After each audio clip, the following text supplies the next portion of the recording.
Salut à tous, j'espère que vous avez passé un bon week-end. Aujourd'hui dans Faveur ta région, spécial sport, on va parler de football avec la venue sur notre plateau de deux représentants du FC Stade Lyonnais qui a assuré son maintien en Challenge League. Faveur ta région, c'est parti!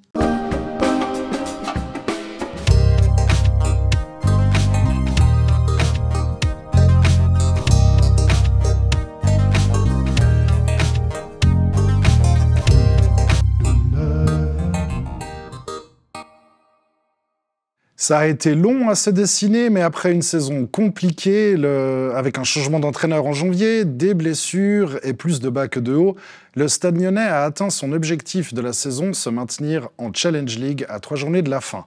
Pour en parler aujourd'hui, c'est avec plaisir que j'accueille le coach Andrea Binotto et le meilleur buteur de l'équipe, Elias Pache. Messieurs, bonjour. Bonjour. Bonjour. Prenez place. Merci messieurs d'avoir accepté notre invitation. Je précise ici qu'on enregistre cette partie de l'émission avant votre dernier match de la saison à Haro, qui comptera entre guillemets pour beurre, puisque les Argoviens feront certainement tourner avant leur barrage et que vous, pour votre part, vous êtes assuré de terminer 9e et de vous sauver dans cette catégorie de jeu. Alors, Elias, vous êtes soulagé ? Très soulagé. La pression elle est enfin partie, du coup là c'est bon, j'ai repris le sourire. C'est le cas aussi de l'ensemble de l'équipe, j'imagine. Ouais, tout le monde. On est super contents là. Vous voyez la différence à l'entraînement ? Ouais, là depuis 2 semaines, là, on voit qu'on est tous contents. On vient à l'entraînement avec le sourire, c'est un peu moins dur qu'avant. Andrea, vous êtes l'entraîneur du Stade Lyonnais depuis janvier, le 3 janvier si je ne me trompe pas. Votre équipe en a vécu de l'adversité cette saison. On voit quelques images là, de la fin de l'hiver. Et quel message est-ce que vous avez martelé à votre effectif pour qu'il puisse atteindre son objectif ? Non, mais je crois que d'abord, il faut le souligner, c'est un collectif, un groupe qui a quand même pas mal de mérite parce qu'ils ont traversé vraiment des périodes compliquées, dont celle de Noël, avec ce changement au niveau des dirigeants, ce changement d'entraîneur. La donnée aussi du maintien n'a jamais été facile parce que n'oublions pas que Stade Lyonnais reste quand même une petite écurie par rapport à ce championnat de Challenge League. Donc le maintien reste quand même un objectif louable. Et puis ils ont su quand même serrer les dents, faire groupe. Ils se sont pas désunis parce qu'on aurait pu imaginer après Noël avec tout ce qui s'était passé que l'équipe explose, on va dire. Je crois qu'ils sont restés ensemble. J'ai essayé aussi d'amener un petit plus, de continuer le travail qui avait déjà été bien engagé, il faut le dire. Et puis je suis vraiment satisfait et soulagé d'avoir pu atteindre cet objectif et faire en sorte que Stade Lyonnais puisse jouer un Challenge League la saison prochaine. On y reviendra. Elias, dans le vestiaire, le style Binotto, c'est quoi ? Plutôt carotte ou bâton ? Ou alors le sèche-cheveux à la Ferguson ? Non, il est très perfectionniste. Il nous aide surtout sur l'aspect défensif, ce qui nous manquait le premier tour. Et du coup, grâce à ça, ça nous a permis de mieux appréhender les matchs. Alors, l'aspect défensif, justement, c'est la moins bonne défense du championnat, en tout cas avant le dernier match. Est-ce que les blessures, notamment celle d'Adriano De Piero, qu'on a reçue sur notre antenne cet hiver, sont la seule explication, Andrea ? Non, mais je crois que l'analyse de vos statistiques, elle est pas excellente, celle que vous venez de me faire. Je vais la préciser. On a mis à part un match contre Neuchâtel-Xamax, on a pris 4 buts, on a vraiment passé à travers, c'était le non-match, on va dire, du deuxième tour.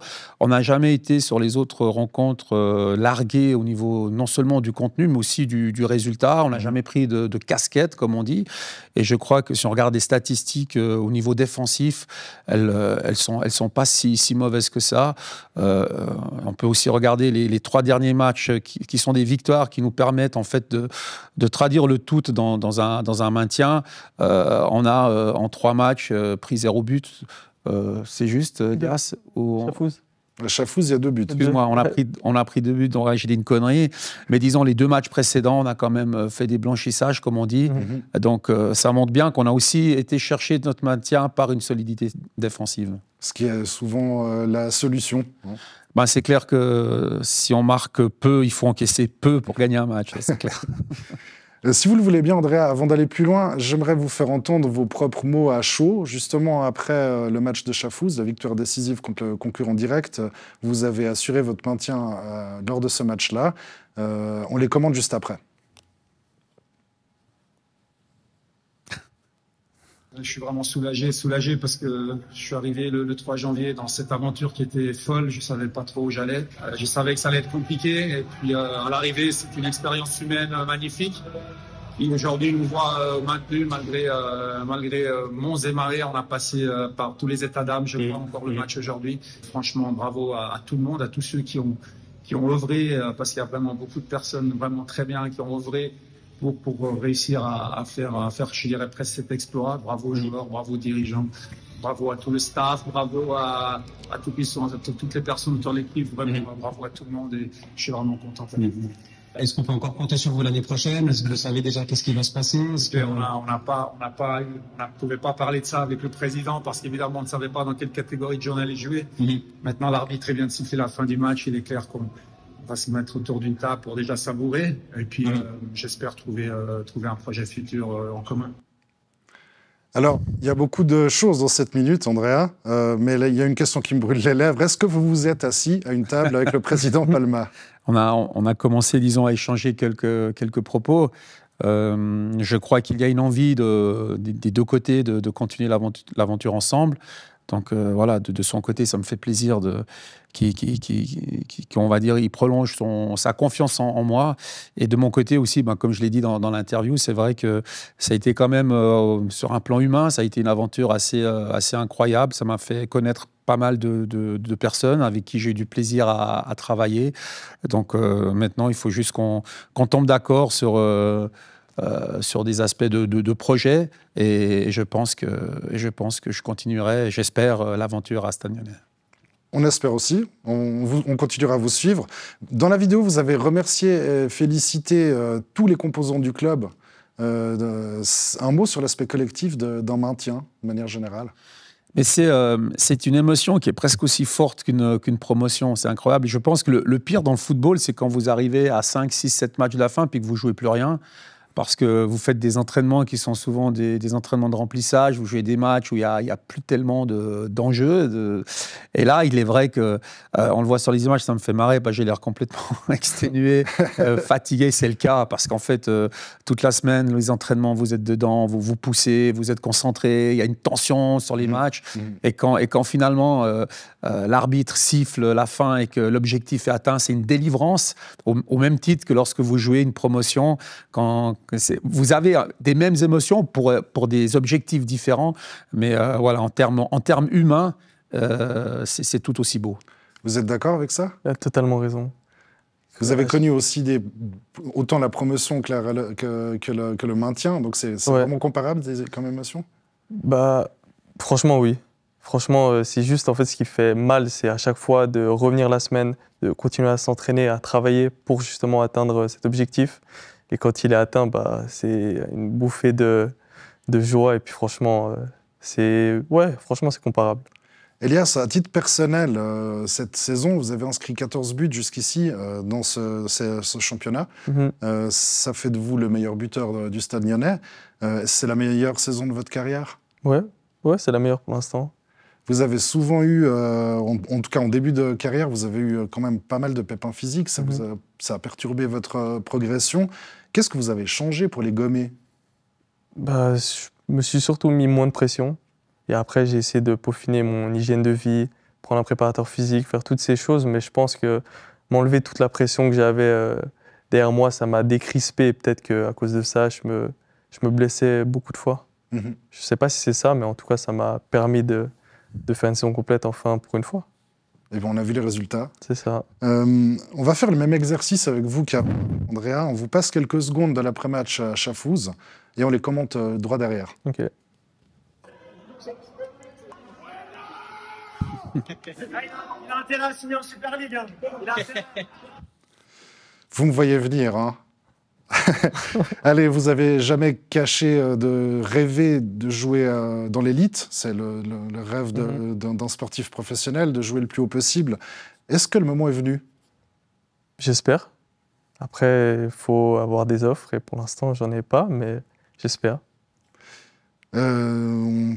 Peut-être ce serait envisageable, si vous n'en avez pas qui vous satisfassent, de rester à Nyon? On ne sait pas. Il me reste encore une année de contrat. Donc pour l'instant, je suis au Stade Lyonnais encore une fois. On verra aussi, on vous suivra aussi. Andrea, est-ce que vous pouvez me donner 3 mots pour décrire les qualités de Elias?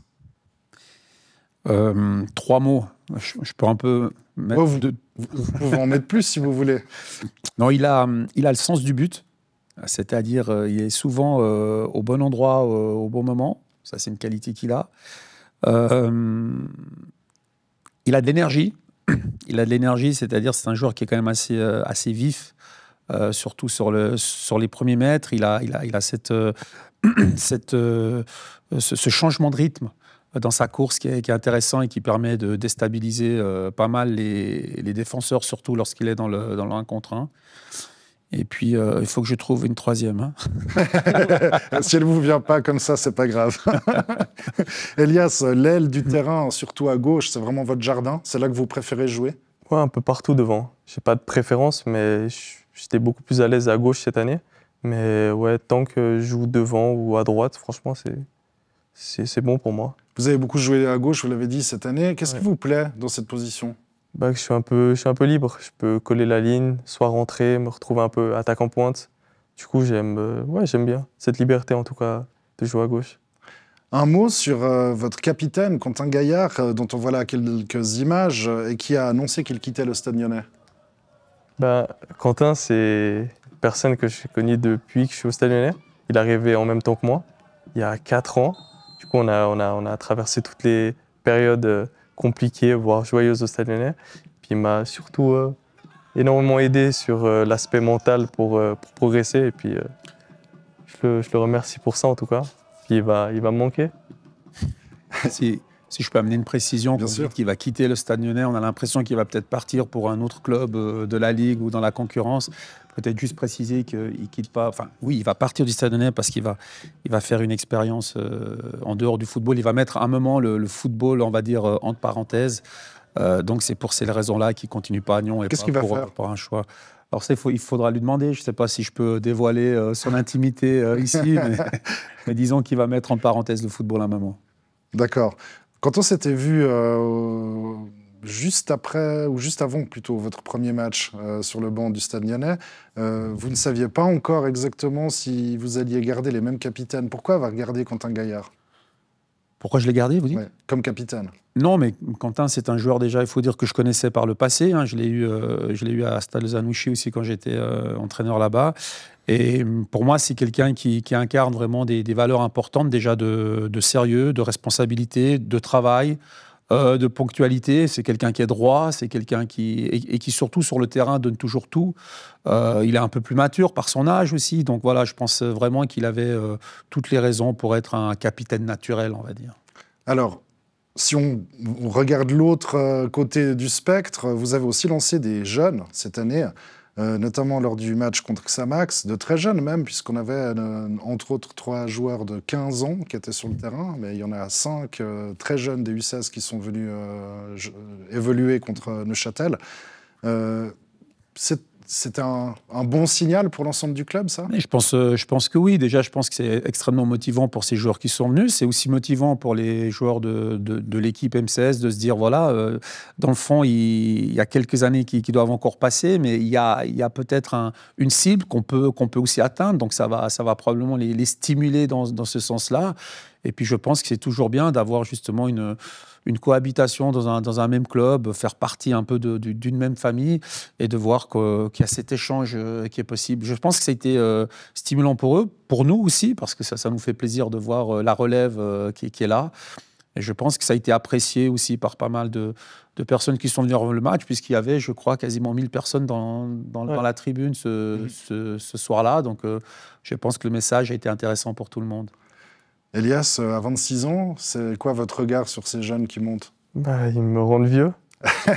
Allez, à 26 ans, vous ne l'êtes pas encore. J'ai l'impression de l'être maintenant. Et j'ai 10 ans de plus qu'eux. Mais ouais, c'est une très très bonne chose. Moi, j'aurais adoré être à leur place, à leur âge. Du coup, c'est bien. Après plusieurs années à Nyon et plus de 100 matchs joués, vous avez passé cette barre cette saison. Colevray, ça restera toujours la maison, même si vous partez? Ouais, clairement. C'est le club qui m'a lancé, qui m'a tout donné depuis que je suis parti de Lausanne. Du coup, ouais, ce sera ma maison jusqu'à ma mort, je pense. Et Andrea, si vous restez la saison prochaine, ce que on espère, et on imagine que ce sera le cas, on verra, hein, peut-être qu'on le regrettera d'avoir dit ça. Mais sur quels aspects est-ce que vous pensez que le club doit progresser? Je crois qu'aujourd'hui, le club a compris son mode de fonctionnement. On a la possibilité de pouvoir collaborer avec des clubs de Super League de la région, donc Lausanne Sport, Servette, Sion. Et je crois que Nyon peut être vraiment une plateforme extrêmement intéressante pour ces jeunes qui finissent leur formation là-bas, qui sont dans les dernières années de formation et qui leur manque encore peut-être un petit step à passer pour vraiment pouvoir rentrer en première équipe. Et je crois que c'est vraiment un deal win-win, aussi bien pour Nyon qui peut bénéficier de ces joueurs-là et pour ces joueurs à qui on pourrait permettre de faire ce dernier step. Je crois que Nyon doit vivre de ces forces-là et ajouter à ça quelques tauliers, on va dire, quelques joueurs expérimentés qui connaissent bien la maison et qui peuvent entourer ces jeunes. Je crois que c'est en tout cas dans les saisons à venir, je pense que c'est vraiment ce modèle-là que doit épouser le Stade Nyonnais. Donc, si je vous comprends bien, si je lis un peu entre les lignes, on peut imaginer revoir quelques prêts de clubs de Super League la saison prochaine? Oui, absolument. Je crois que c'est pas un secret. Il faut, et je pense que c'est intéressant, comme je dis, pour tout le monde. Et on va maintenant, voilà, il faut choisir les bons joueurs et évidemment rester dans un rapport tout à fait intéressant et constructif avec ces clubs de la région de Super League. Très bien. Je vous remercie beaucoup, messieurs, d'être venus aujourd'hui. C'était un plaisir de vous accueillir. Elias, le jaune et noir vous va bien. Alors, on espère qu'on vous reverra sous ces couleurs. Si ce n'est pas le cas, bon vent. Il y a Young Boys qui joue en jaune et noir aussi. Hein. Ah, c'est vrai. Ah, zut. Du coup, on vous verra moins que le vrai. Peut-être un match de coupe. En tout cas, merci beaucoup, messieurs. C'est un plaisir. Merci à vous. Et on passe maintenant aux résultats sportifs du week-end.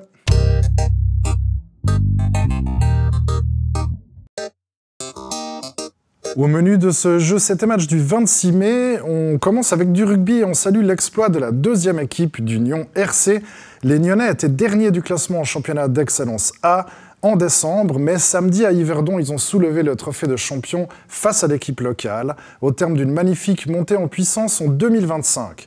On regarde quelques réactions et les sourires de Quentin, Edo, José et Mathieu dans l'ordre. J'y croyais. Parce que ce match était à l'image de notre saison, un début un petit peu compliqué et une fin comme on sait le faire. On mérite de gagner. Et ouais, c'est à l'image de notre saison et je suis très content de gagner avec des gars. J'ai déjà gagné le titre il y a 6 ans ensemble en Excellence A. Du coup, très très content de cette victoire. Vraiment, elle fait plaisir. J'ai malheureusement pas joué, mais par contre, c'était le seul titre qui me manquait avec Nyon. Et depuis toutes ces années, c'est génial. Le groupe vit bien, on est content, on sait d'où on vient. Parce que ça a été très compliqué la saison. Et au final, on est payé sur la fin de saison. Et les lunettes, donc il y avait beaucoup de soleil aujourd'hui. Là, il commence à tomber. On va les garder toute la soirée. On va les garder toute la soirée jusqu'à lundi, je pense. D'accord. Et quel est le programme là dans les jours à venir? Dans les jours à venir, c'est essayer de garder la même coupe. Et puis jusqu'à Paléo. D'accord, je me permets de montrer la coupe. Donc tu as été un peu bisuté. Ok. D'accord. Toi, tu es encore en tenue. Ça montre une implication importante. Comment tu as vécu ce titre? Alors, très impliqué à la buvette. Okay. On s'est fait sortir du vestiaire parce qu'on a trop traîné à la buvette. Mais d'accord. C'est un détail. Non, vraiment très satisfait de la tournure qu'a pris la saison. Début de saison très très compliqué, beaucoup de défaites.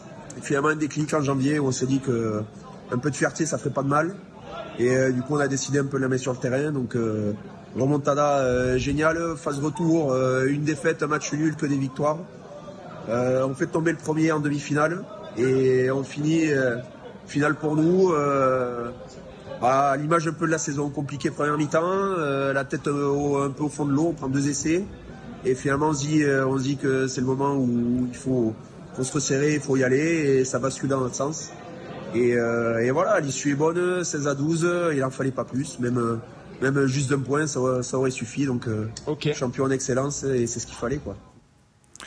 Quelques mots de football maintenant avec la deuxième ligue. Ça se resserre en fin de classement avec les victoires de Grandson contre Chanvan et de Chavornay à Nyon et surtout avec la défaite 2-1 de Genelier-Beugnin chez le FC Venoge. Les Canaries n'ont plus que 3 points de marge sur la relégation à 2 journées de la fin. Du côté de Bure-Saint-Rolpérois, on a signé une 11e victoire, 5-2 à Morges et on occupe le 5e rang devant Gland. Passons maintenant en intérieur avec un nouveau succès pour le cercle d'échecs de Nyon, qui s'est offert pour la 3e fois consécutive la Coupe du Léman, une compétition qui rassemble des équipes vaudoises, genevoises, fribourgeoises et valaisannes. La formation du capitaine Anthony Pitt, qu'on voit là avec le trophée, a battu Échalon 4-2 en finale. Bravo aux Lyonnais. Enfin, un mot sur le Tour du Pays de Vaud, avec la victoire finale du cycliste danois Oscar Louv Larsson dimanche. La veille, c'est l'Australien Lucas Stevenson qui avait remporté l'étape Rennes à Saint-Sergue. C'est tout pour cette semaine. Jeux, c'était match revient lundi prochain.